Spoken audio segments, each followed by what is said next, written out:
Խաղատախտակից դուրս գործընկերներ են, խաղատախտակի դիմաց մրցակիցներ։ Մայիսի 24-ին Կենտրոնական բանկին ձմեռային այգում անսովոր ֆինանսական առճակատում էր։ 24 ֆինանսաբանկային կազմակերպությունների 120 ներկայացուցիչներ հավաքվել էին ոչ թե մասնագիտական քննարկումների, այլ շախմատային պայքարի համար։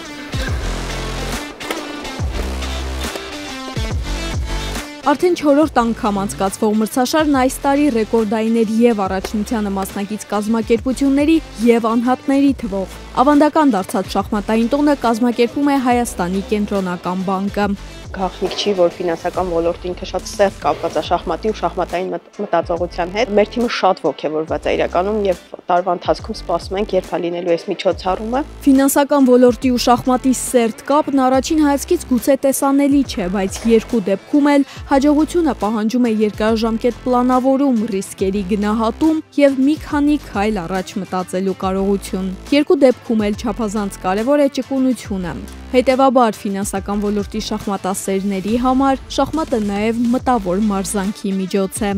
Գաղափարը եղել է այն, որ եթե մենք Հայաստանի մրցակցային առավելությունները աշխարհում նայենք, թերևս շախմատը վստահաբար այդ ցանկում կլինի եւ մենք ստեղ մշակութային եւ նաեւ արժեքային իմ կարծիքով որոշակի բան ունենք աշխարհին տալու եւ ավանդաբար շախմատը առնչվում է ռազմավարական պլանավորման, ավելի երկարաժամկետ պլանավորման հետ, որը կարծես թե անկյունակարային է նաև ֆինանսական աշխարհի համար։ Թեժ պայքարի արդյունքում առաջնության թիմային մրցաշարի հաղթողը Կենտրոնական բանկի թիմն էր։ Մրցաշարին լրջորեն էին պատրաստվել, թիմի կազմը որոշելու համար ներքին մրցաշար էր տեղի ունեցել։ Երկրորդ տեղում Ամերիա բանկի շախմատասեր թիմն էր։ Պատասխանատվությամբ ենք մոտենում, որովհետև շատ լավ ու ողջունելի գաղափար է, որովհետև բացի այն, որ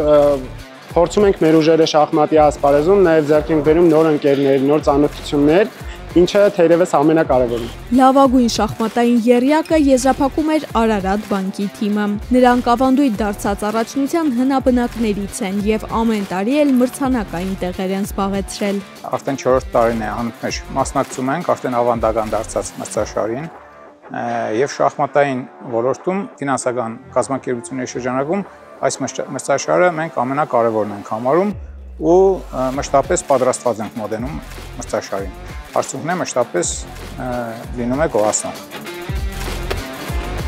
Անհատական մրցաշարում երրորդ հորիզոնականում Կենտրոնական բանկի խորհրդի անդամ Արտակ Մանուկյանն էր, երկրորդում Ֆաստ բանկից Գևորգ Կոշեցյանը։ Հաղթողը Կենտրոնական բանկի աշխատակից Նարեկ Գևորգյանն էր։ Հաղթանակի բանաձևի մասին խոսելիս միայն նշում է, որ 16 խաղ շարունակ կենտրոնացումը պահելը նյարդերի պայքար էր։ Բավականին դժվար է, արդեն մի քիչ ֆիզիկականի հաշվին է։ Պետք է քեզ ինչ-որ բայի ասես ստոպ, պետք չի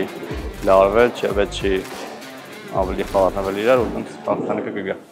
Ավանդույթի համաձայն մրցաշարին միացել էին նաև Կենտրոնական բանկի աշխատակիցների շախմատասեր երեխաները։ 7-ամյա Արթուր Գաբրիելյանը մրցանակային տեղ չի զբաղեցրել, բայց գոհ է թե իր խաղից, թե մրցաշարի ձևաչափից։ Այսօր շատ լավ անցավ խաղը, մի քանիսը հաղթեցի, մի քանիսը պարտվեցի, բայց շատ հետաքրքիր էր։ Ես շախմատ սիրում եմ, որովհետև միտքեր եմ հավաքում, ամել հետաքրքիր է շատ։ Երեխաների մրցաշարում երրորդ տեղում Ագնեսա Սարգսյանն էր, երկրորդում Հայկ Մանուկյանը։ Փոքրիկ շախմատասերների մրցաշարում չեմպիոն դարձավ Սարգիս Մանուկյանը։ Թիմերն օրն ամփոփում են հաղթողներին շնորհավորելով եւ հաջորդ մրցաշարին ավելի լրջորեն պատրաստվելու եւ հաղթելու վճռականությամբ։